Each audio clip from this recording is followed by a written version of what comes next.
Nah, aku kaget ya teman-teman pertama kali ke kuburan. Soalnya kalau di Indonesia juga kan aku takut ya kalau ke kuburan gitu. Kalau nggak bareng-bareng, ini cuma berdua ya. Terus di situ aku kaget teman-teman, soalnya alang-alangnya rumputnya itu segini teman-teman, ya Allah. Terus aku bingung mau mulainya dari mana ini. Masa iya kuburan mau diinjak-injak? Bener sama anaknya majikan itu yang nonanya 40 tahun itu aku disuruh bersihin. Nah, ya udah awalnya aku babatin ya teman-teman. Si alang-alangnya itu pakai sabit. Terus abis itu aku koret. Koret itu apa ya namanya? Yang cangkulin itu loh biar akarnya ke bawah itu. Nah, itu.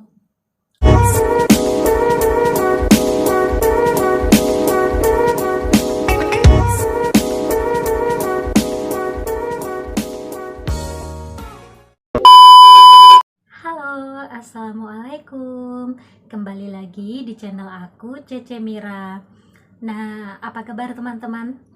Nah, aku udah hampir seminggu nggak up video ya, karena keadaannya teman-teman, karena sibuk, terus majikan di rumah, ya udah deh, nggak bikin video dulu.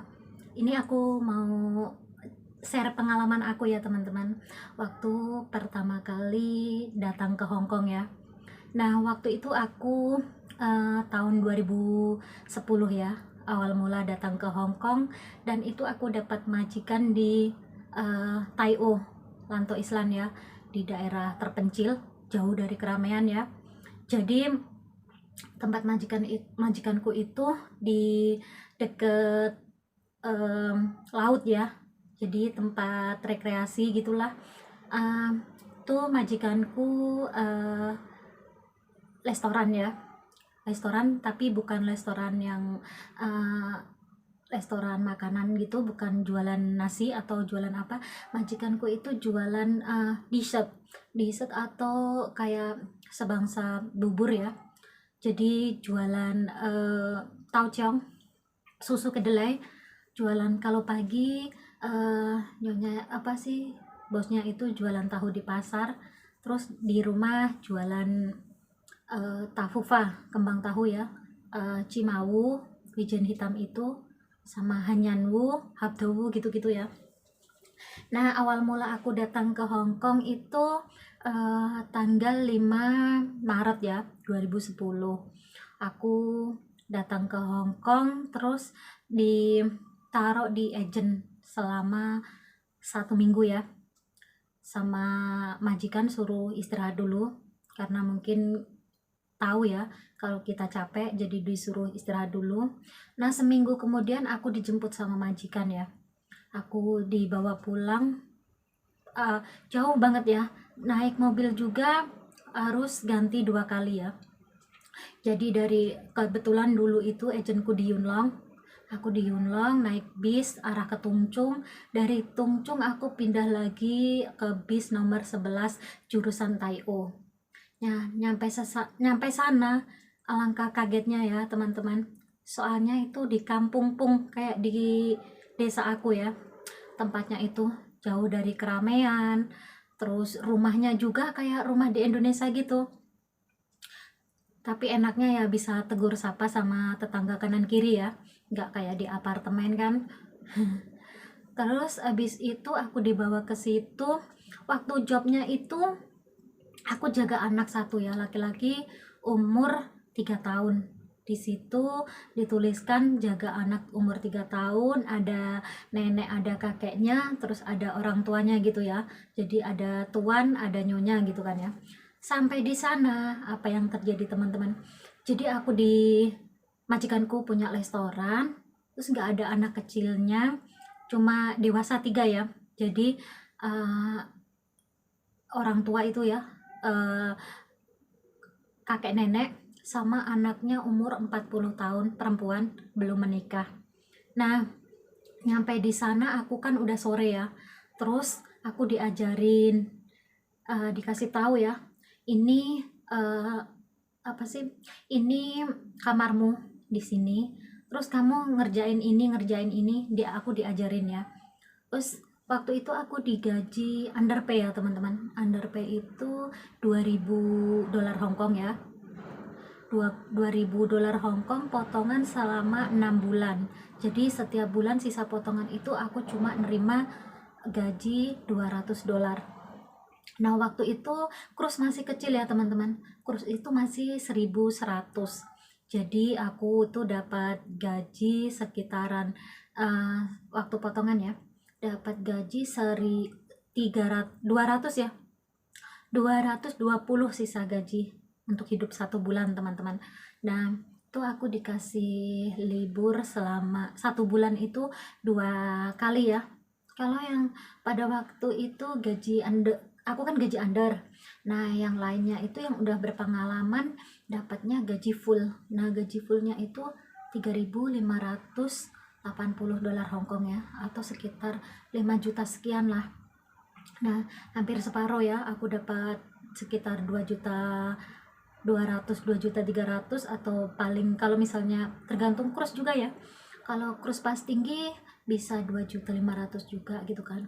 Nah, berhubung aku di situ nggak boleh libur pas hari Sabtu Minggu tanggal merah itu aku dilarang libur ya.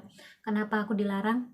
Karena waktu itu kalau hari Sabtu, Minggu, atau tanggal merah justru pengunjung restoran itu banyak banget. Soalnya orang Hongkong kan nggak kerja, pada ke situ ya, pada piknik lah intinya, terus makan-makan di situ gitu. Jadi aku liburnya itu hari biasa ya. Biasanya sih hari Rabu Kamis itu aku baru boleh libur. Nah, karena aku liburnya hari biasa, jadi aku memutuskan jarang libur ya teman-teman. Aku bisa dibilang nggak, jarang lah, bisa dihitung jari selama 2 tahun itu aku libur. Nah, sekali aku nggak libur itu sama si bos itu aku diganti 100 dolar. Jadi aku 2 kali nggak libur selama 1 bulan diganti 200, sama gajiku 2000. Jadi aku sebulan nerima 2.200 dolar, atau dirupiahkan jadi 2.500.000 ya teman-teman dalam 1 bulan itu. Nah, aku di sana kerjanya apa teman-teman? Jadi aku bangun pagi itu jam 6 pagi ya. Jam 6 itu aku udah setar ya. Jadi aku bangun sebelum jam 6. Soalnya aku sendiri masih harus cuci muka, ganti baju dan lain-lain ya. Nah, jam 6 itu setar pertama yang aku kerjain adalah nyuci kedelai ya teman-teman. Jadi kedelainya itu banyak banget ditaruh di ember-ember, udah ada ukurannya masing-masing ya. Jadi yang buat susu kedelai ada sendiri, yang buat tahu sendiri, yang buat tafufa itu juga sendiri ya. Nah, yang bikin itu anaknya perempuan yang berumur 40 tahun itu ya. Nah, aku cuma bantu-bantu aja, bantuin kalau misalnya itu apa sih, mendidih aku taruh di tempatnya, aku bantuin nyuci wajannya ya. Wajannya itu gede banget ya teman-teman, kayak wajan yang buat bikin jenang. Kalau di Indonesia buat bikin jenang, bikin wajah itu kan gede banget ya. Nah, segitulah. Nah, itu bikinnya dua ya, ada dua wajan di situ, digunakan berbarengan ya. Jadi sekali nyuci dua terus gitu kan. Jadi mendidih, terus diangkat, dicuci, bikin lagi seperti itu ya. Nah, itu nanti dari jam 6 bisa sampai jam setengah 12 atau jam 12 bikin itu ya. Soalnya bikin tahu juga banyak, bikin tafufanya sendiri juga banyak. Terus bikin pesanan-pesanan tahu yang diambilin restoran itu kan pada ngambilnya di situ ya. Sama di Loyan Yun, rumah sakit Jompo juga ngambilnya di majikanku itu. Nah, pas itu majikan alhamdulillah baik ya teman-teman, baik banget, nggak pernah bentak-bentak, maksudnya tuh lembut lah, nggak nggak galak lah intinya ya. Cuma kalau misalnya kita salah juga mereka bilangin kita ya, ngomong kita nggak boleh begini, nggak boleh begitu gitu ya. Nah, terus di situ itu selain hari, kan repotnya hari Sabtu hari Minggu, kalau hari lainnya tuh ya wajar lah ada pengunjung, tapi nggak sebanyak hari Sabtu hari Minggu dan tanggal merah ya. Nah, itu biasanya aku diajak nyari kayu teman-teman. Jadi nyari kayu seperti ini ya, nanti ada di sini, nyari kayu seperti itu, terus aku congkelin teman-teman, congkelin pakai linggis, pakai palu ya. Jadi diilangin pakunya. Terus buat apa itu kayunya? Jadi kayunya itu buat masak. kayak di Indonesia pakai tungku itu buat masak sup ya, masak supnya orang sini, sama masak jamu. Orang sini kan senang masak jamu-jamu yang seperti apa, kayu-kayu itu ya, yang seperti tanaman-tanaman liar itu, pada direbus terus dijadikan jamu gitu ya. Nah itu selalu pakai api ya, katanya lebih enak gitu kan. Nah aku juga diajak ke kuburan Cina ya teman-teman. Di kuburan itu adanya di atas gunung teman-teman, di atas gunung. Aku sama anak perempuannya yang usia 40 tahun itu berdua cumanan ya, jadi bawa cangkul, bawa arit ya, sabit itu ya, naik ke atas gunung ya.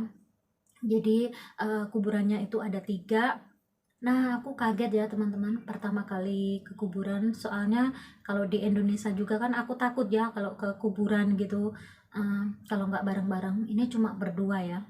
Terus di situ aku kaget teman-teman, soalnya alang-alangnya rumputnya itu segini teman-teman, ya Allah.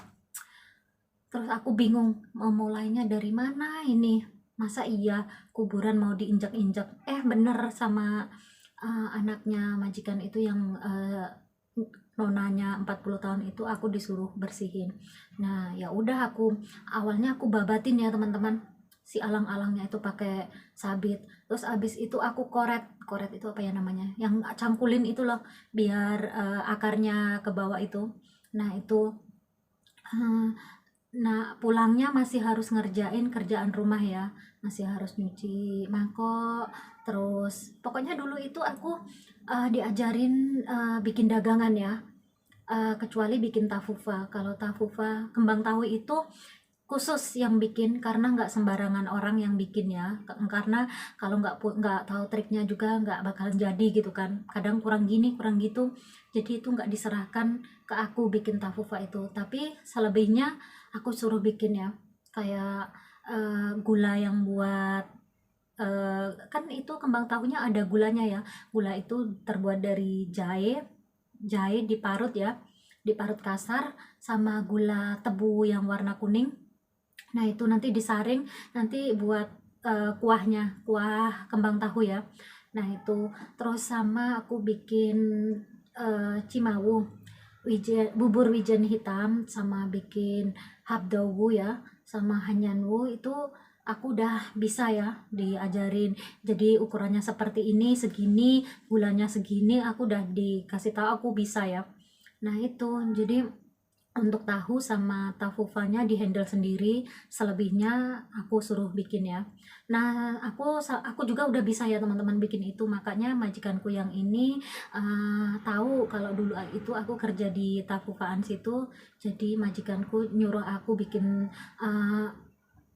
apa sih, susu kedelai, sama disuruh bikin yang sering loh itu bubur wijen hitam sama habdawu. Udah itu aku di sini juga masih sering bikin ya. Nah di situ aku kuat-kuatin selama 2 tahun ya. Pas mau finish kontrak, aku ditanyain sama bos ya, "Eh, kamu mau nggak nambah kontrak gitu kan? Nanti gajinya aku lebihin, kan gaji standarnya itu eh, 3.500, 580 ya waktu itu. Jadi aku mau dilebihin lah sekitar 4.000, nanti aku tiap minggu gitu, maksudnya 1 bulan 4 kali, seminggu sekali itu aku dikasih libur. Jadi kalau sebulan kan 4 kali ya, itu aku dikasih libur. Pokoknya hak-hak aku itu dikasih ya. Yang waktu di kontrak pertama aku tanggal merah nggak dikasih libur sama sekali ya, yang nggak dibayar, nggak dikasih libur gitu kan. Cuma majikan baik, kadang kalau tanggal merahnya sampai 4 kali 3 kali gitu, aku dikasih $100 buat jajan katanya gitu kan. Nah itu katanya mau dikasih semua hak-hakku, masih mau dikasih ya. Tapi nggak tahu kenapa aku dulu milih pergi dari situ ya. Padahal majikan juga baik, masak ala-ala Indonesia juga boleh, bebas kan di situ. Cuma aku ngerasa mungkin waktu itu aku masih masih muda ya, soalnya waktu itu juga masih gadis. Jadi lihat teman-temanku libur hari Minggu, aku selama 2 tahun loh nggak boleh libur nggak boleh libur sama teman-teman, nggak boleh libur pas hari-hari kayak gitu ya. Jadi aku ada rasa, ya Allah, kapan ya aku bisa libur bareng teman-teman, aku bisa libur hari Minggu gitu kan. Lah ini kalau hari Minggu malah aku super sibuk kan. Terus kalau misalnya aku capek, aku libur gitu ya, ya Allah, cuciannya itu, cucian piringnya itu, bukan piring lah, cucian mangkoknya yang buat makan tafufa sama mereka bekas makan dari pagi sampai malam itu sama sekali nggak dicuci ya. Padahal kalau aku nggak libur dibantuin loh, cuci-cuci itu dibantuin sama mereka. Mereka mau bantuin aku nyuci mangkok, terus aku nyiapin buat makan malam. Nah, aku itu di situ nggak masak ya teman-teman. Maksud aku yang masak utamanya itu anaknya yang umur 40 tahun itu ya. Aku cuma bantu-bantu yang muda-muda, kayak kayak masak kare itu kan gampang banget ya, itu aku masak. Kalau masak daging celeng aku nggak bisa ya waktu itu. Eh, Terus aku nggak dipaksa harus bisa, jadi yang masak anaknya yang umur 40 tahun itu. Jadi aku yang gampang-gampang kayak ngoseng sayuran, masak sayuran gitu aku bisa kan, sama masak sup itu aku bisa ya. Jadi itu, jadi masak yang susah-susah itu biasanya anak perempuannya itu. Nah, habis itu aku kan memutuskan untuk nggak nambah kontrak ya. Jadi aku nggak nambah kontrak itu, waktuku cuma tinggal 1 bulan ya. Jadi visa mau habis 1 bulan, aku baru nyari majikan ya. Nggak tahu kenapa, sekali ini majikan yang ini lihat aku langsung cocok ya. Terus mereka ngambil aku, dan alhamdulillah di majikan ini, alhamdulillah banget, jauh-jauh lebih baik dari majikanku yang pertama. Nah, sekian ya teman-teman cerita aku kali ini ya. Pokoknya diambil hikmahnya aja. Untuk awal-awal biasanya kita susah-susah dahulu, baru bersenang-senang kemudian. Lanjut ke video selanjutnya ya teman-teman. Jangan lupa like, komen, dan subscribe. Terima kasih. Assalamualaikum. Dadah.